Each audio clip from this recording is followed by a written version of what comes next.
My name is Hanniel H. Jafaru. I am a cybersecurity consultant with specialization in digital forensics and penetration testing.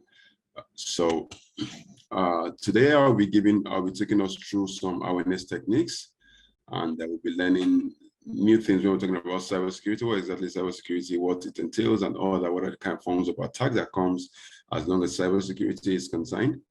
So let's just go ahead, and if you have any question, please ensure that you use the chat platform, the chat feature to ask your questions. I'll be going through the chat to see if there are any questions, so I address the questions as I'm explaining if they may be. So cybersecurity awareness. We now live in a dispensation where we are practically inseparable with the concept of information technology. So in our daily lives, everything we do, there is usually an embedment of information technology with us, starting from our phones to our computers to even the Internet of Things technology that tends to be a thing of now.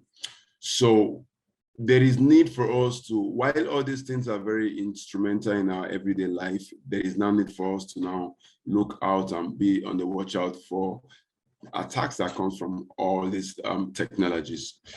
These attacks generally may be targeting an individuals, but those individuals will be attacked via this technology. So the best way to be able to address this attack is to ensure that we are technically sound, and we have the awareness skill, largely the awareness skill, to be able to prevent these attacks. So let's go ahead. If we're talking about cybersecurity, what exactly is cybersecurity? If we're talking about cybersecurity, what exactly is cybersecurity? What does it entail? What's the definition of cybersecurity?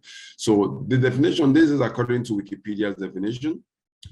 Wikipedia defines cybersecurity, other persons calls it computer security, cybersecurity, information technology security, but they all encompass one terminology. So it defines it as the protection of computer systems and network from information disclosure, theft of, or damage to hardware, software, or electronic data. Now, there is, in most definition of cybersecurity, three major things are always there. The first thing that is always there in the definition of cybersecurity is hardware. It is always available. It is always there in any definition. This is Wikipedia's definition.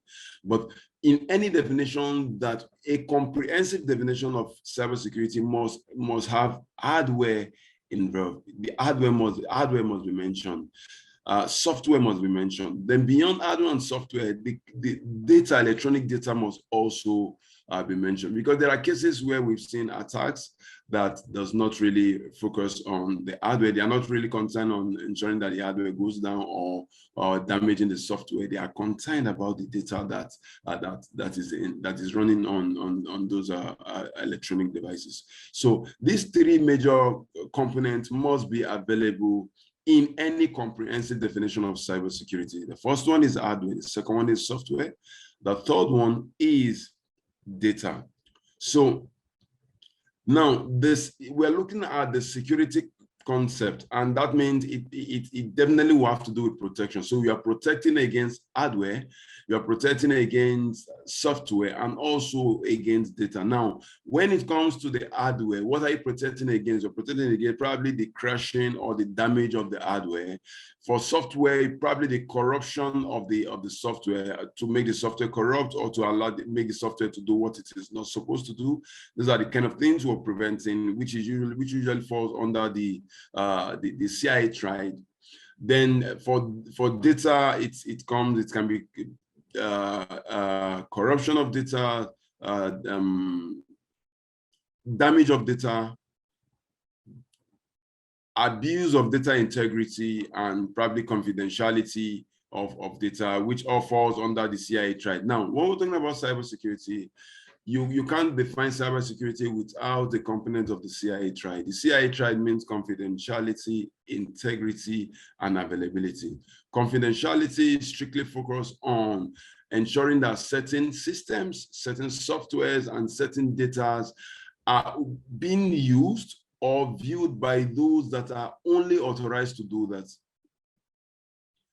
They are being viewed or used by those that are only authorized to do that. That has to do with confidentiality. Now, integrity has to do with modification. Now, beyond just being able to view, there should be a need for only authorized persons to be able to modify. So if somebody attacks a system, and because the person is already has attacked the system, then the person now is able to modify certain data on the system. That system lacks integrity. For the criminal to be able to attack the system already the confidentiality of the system has already be abused, because the person that attacked the system is not authorized in any way to have attacked the system. So that the person is attacking the system invariably means that confidentiality, the confidentiality clause of the system has been affected. Then that the person now is able to not just attack the system or view the data, but now is able to modify the data or modify certain settings on the system. It means that the system lacks integrity, because integrity focuses strictly on modification.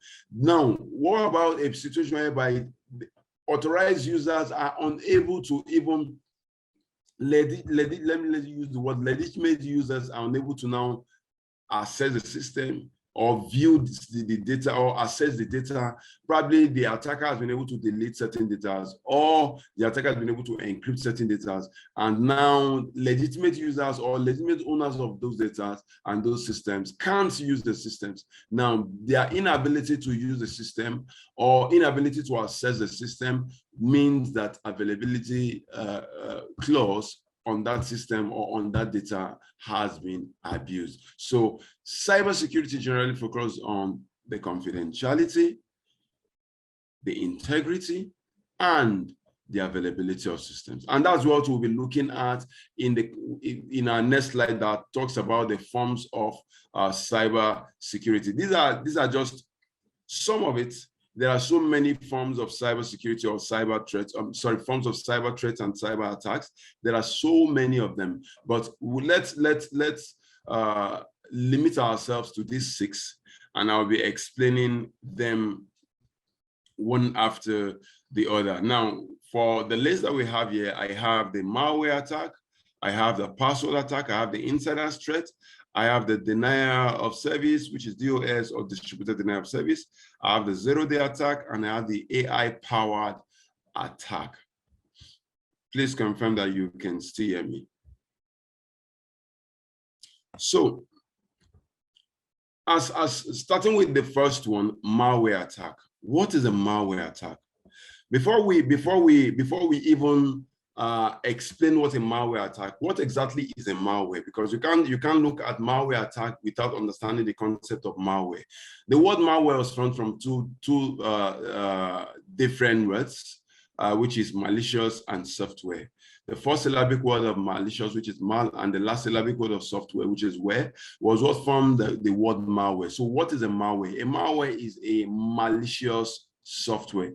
In its simplest term, a malware is a malicious software. Now, what is a malicious software?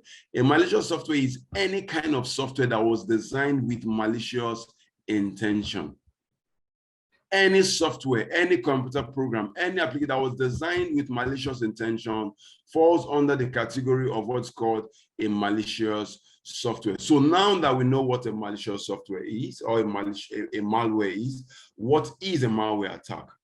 Now, from my slide here, you can see that a malware attack is an attack technique whereby a cyber criminal creates, injects, and or distribute malicious software or programs into a target device. Now, when we're talking about target device, we're talking about our laptops, we're talking about phones, we're talking about our gadgets generally, because every gadget runs on an operating system, and every operating system has the ability to process information. So malware is also a code. It's like a program itself, like an application. It just gets into the system and begins to do what it has been designed to do. The intention, the malicious intent that it has in its design stage. A malware is defined in its design stage, not in its usage stage. It is in its design stage that largely it is defined whether it is a computer software or it's just a malware that has been designed to carry out some malicious intention. Now, there are different families of malware. Some persons will say that there are different types of malware. But I usually classify it as families of malware because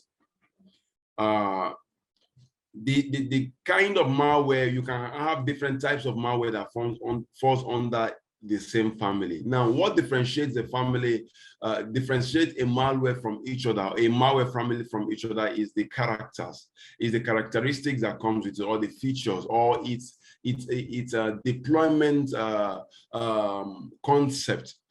So the characteristics that comes with a kind of malware is what differentiates it from the other. So there are many types of malware, many types of programs that has been designed with malicious intention, but let's look at three major types.